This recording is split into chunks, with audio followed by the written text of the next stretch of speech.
Cash flow or appreciation?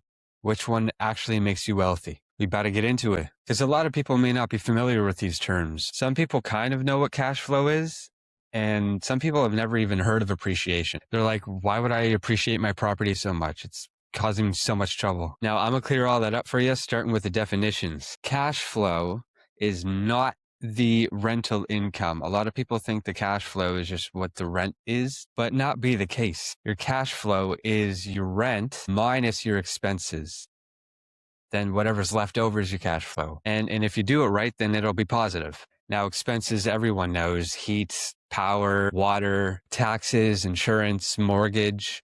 After all that, whatever is there, that's what you put in your pocket. Now, appreciation, on the other hand, is when the property value goes up over time, where real estate is pretty much tied in with inflation. So it's more often than not always going up. But the thing is, when you buy real estate, let me put it into an example. If you get a property that's $400,000, you get $3,200 a month, and you have, say, $2,700 in expenses, that'll leave you with $500 left over to you. That's cash flow. So that $500 every month that goes to you, pure profit. And that just shot your annual income up. So now you can qualify for more in the future. Now, let's take that same property at $400,000, and every year, property's value goes up 5%. That equates to $20,000 in equity, property value. So every year, you'd be adding $20,000 to the value of your house. And one of the ideas of appreciation is that you can take out a certain amount of your equity. With this strategy, it's usually a 5-year buy and hold term. So you take that $20,000 every year in added value at 5%. Then that after 5 years, that's $100,000 in added equity.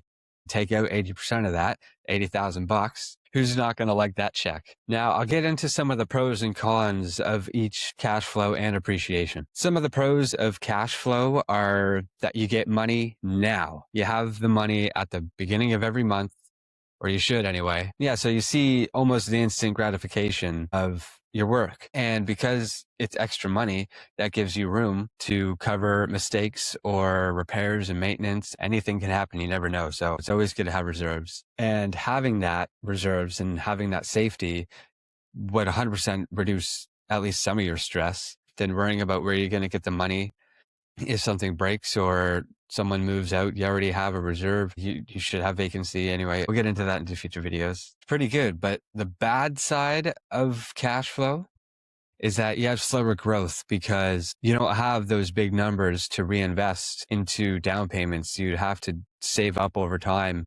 And like I said, that your cash flow should be, portion of it should be going to reserves and other stuff. Well, and this all depends on if you count the reserves in your expenses. If you don't, then you're going to have to take it out of your cash flow. So not all the cash flow would be yours. So yeah, I would put them in the expenses, but that's me. Now, moving on to the pros of appreciation, like I mentioned, big long-term growth, huge upside. Another really big pro to appreciation is that it attaches onto your net worth. So when you have the cash flow coming in, it adds to your income. This adds to your net worth. So if after 5 years you have $100,000 in equity, then your net worth is now another $100,000. Even though you don't have it in your pocket, it's your net worth. And that's the beauty of appreciation, is you can put a lot of it in your pocket. But as pros come cons, when you're waiting on appreciation, that means no income. You don't see money until you pull it out. And because it takes a while for it to build up and for you to be able to pull it out, then if your cash flow is tight on the building, you're screwed.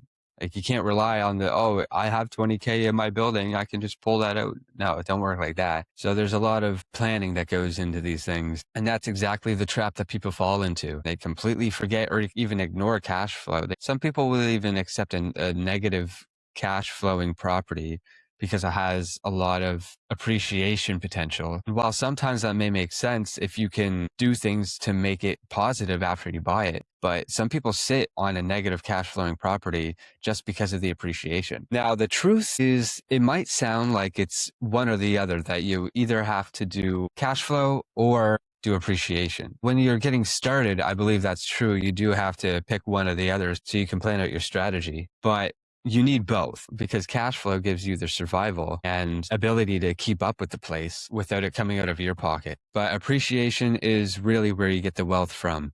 The long-term growth, intergenerational wealth, that's where it's at, baby. You just need to be smart with it. And as I mentioned, when you start getting into it, a lot of investors' progression is starting with the cash flowing properties so they can get the instant gratification that they're getting something out of their work and have the safety there. When they get enough cash flowing properties, or even if one's enough for them, then they can move on to appreciation. And like I said, long term, they'll have both.